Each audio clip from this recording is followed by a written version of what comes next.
Hello, bonjour. How you doing? Thank you guys for joining me today.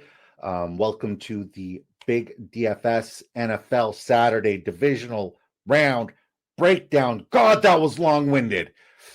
Thank you guys for joining me. Everything you need to know, all the props, all the DFS plays, everything you need to know to succeed in OwnersBox and in your favorite sports book. Still looking for a sponsor.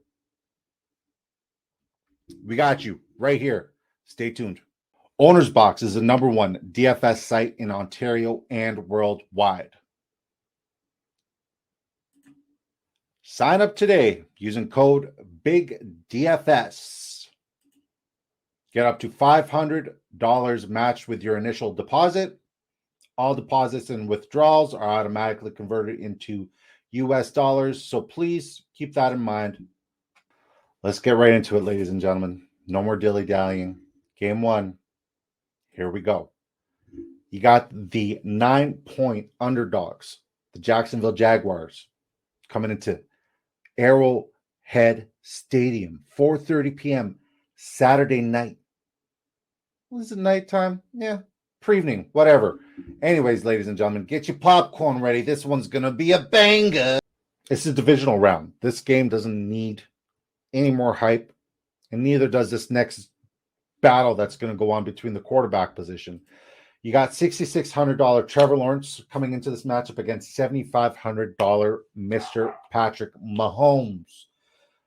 Coming into this matchup, I'm going to lean towards liking Mahomes a little bit better, simply for the fact that the Jags offensive line was the 5th worst when it came to protecting Mr. Lawrence, and the Chiefs defensive line is actually ranked 2nd when it comes to quarterback pressures and hits. With that being said, the Jags passing defense is also atrocious, giving up more than 240 passing yards per game. Mahomes is going to get his no matter what, averaging over 300 passing yards per game. Right now, his over and under for passing yardage is at 308.5 yards. I'm going to take the under. I got him projected for 275 passing yards, and 2 passing touchdowns. That last positional battle, the quarterback position, not really a head scratcher. This next positional group, you're going to need to bring all of your head and shoulders for this one, and that's the running back position. This game will not be decided in the run game. Both of these quarterbacks are going to throw, and they're going to throw a lot.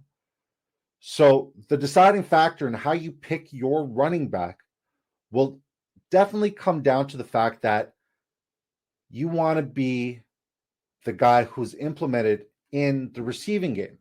Now, with that being said, the only guy who fits that mold, the guy who is the one that, you want on the receiving end is Mr. Jerick McKinnon, coming at the pretty price of $6,200. Since week 13, he has gone bananas, absolutely bonkers. He's averaged over a touchdown every single game, averaging over 6 receptions to add to that, and he's getting well over 48 yards per game as well. If you're going to pick a running back in this game, I highly recommend him, especially in PPR format, ladies and gentlemen. Sticking to the topic of big-time threats at the receiver position, let's talk about $5,300 Mr. Zay Jones. This dude's been balling out all freaking year. He is a threat to go long at any given time, any moment. This guy is going to score a touchdown or make a big play when the Jags need him most. Now, sure, Christian Kirk is the quote-unquote #1 receiver in that locker room, but I think the salary and the way you actually perform and ball out are 2 completely different things, and the ball don't lie. The ball loves Zay Jones. Last week, he went out for 8 receptions, over 70 yards. The dude was crushing. He could not be stopped, and he also added in a touchdown. The fact that he's coming in at the price of $5,300 is a very good sign that you need to pivot this way and avoid more overpriced and, quite frankly, overrated Christian Kirk. This is the guy you want to play, but this other guy, dude's a legend. Listen, I'll be the first to tell you, inflation sucks. And the fact that it's come to OwnersBox DFS and it's hit the tight end position really sucks. But you know who does not suck? Mr. Legend himself, Travis Kelce, coming at the very pricey price of $6,600. It's worth it. You got to pay up. The Jags are the 7th worst defense against the tight end position. They give up the 7th most points when it comes to fantasy. At that position, it's a no-brainer. Now, you could be thinking to yourself, man, this inflation got me again. You got to find some savings somewhere, right? And where better than your pivot options? So I have all the pivot options in this first game that I'd like to talk about. And I don't think anybody other than Kadarius Toney is really worth talking about. Last week, $3,900 Jamal Agnew was a major letdown. He definitely lost me a couple of slates. Did not love that. Ronald Jones, he's in the lineup. The Chiefs' backfield really doesn't have a real goal line threat. Sure, you could say Pacheco is a goal line guy, but when I talk about goal line threat, I'm talking about somebody who is big enough and mean enough to pound the rock and get in that 1 yard line by simply just imposing his will on another individual. And I don't think Pacheco quite has that yet. He's going to need to hit puberty, grow another 6 inches, maybe put on another 30 pounds. Then he'll be like Ronald Jones. So I actually like Ronald Jones for an anytime touchdown here. The odds are tremendous as well. Kadarius Toney is my favorite sleeper pick in this entire matchup. He came in this season with so much hype. And let's be honest, he has been a complete bust. But with that being said, he is in position to finally play that Tyreek Hill role. You see him getting incorporated more and more as the weeks go by, playing Ring Around the Rosie with Patrick Mahomes and the kids. This guy's going to get involved. He's going to get involved early and often. $4,400, definitely a sleeper pick. I love Kadarius Toney in this one. You should too. All right. I think we've covered everything that we need to cover about that Chiefs-Jags game. Let's get on to the next game, ladies and gentlemen.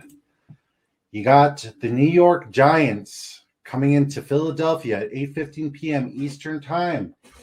The Giants are coming in as 7.5-point underdogs into this game. It's a rivalry matchup. It's a tasty matchup. That being said, let's talk quarterbacks. These two guys, pretty much the same dude. The only difference is, well, other than the fact that, anyways, they're the same dude. They're going to have the exact same performance. Are you willing to pay the difference of $900 for Jalen Hurts, an upgrade, when Daniel Jones is going to have, I almost said Mac Jones, when Daniel Jones is going to have pretty much the exact same performance? I think when you're making these decisions, it comes down to who do you think is going to turn the ball over less? Whoever takes care of the football is going to be in the winning DFS lineup this week. I'm running with Jalen Hurts. Yeah, I said it. I like who he has to throw the ball to more.